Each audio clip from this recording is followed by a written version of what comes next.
How to fix Eventbrite app not working. If you're having trouble using this app or the app is malfunctioning, in this tutorial I'm going to show you how you can fix that problem.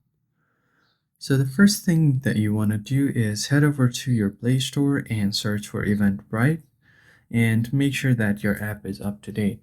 If your app is not up to date, then it will show an update button at the open button right here, and you should tap on the button to update the app.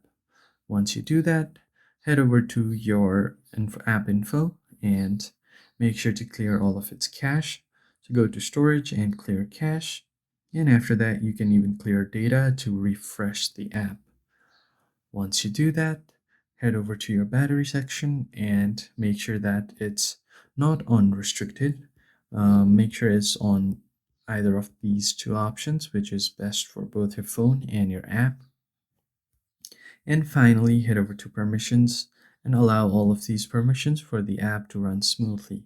Once you do that, refresh or restart your phone once, and then your app should be running smoothly again.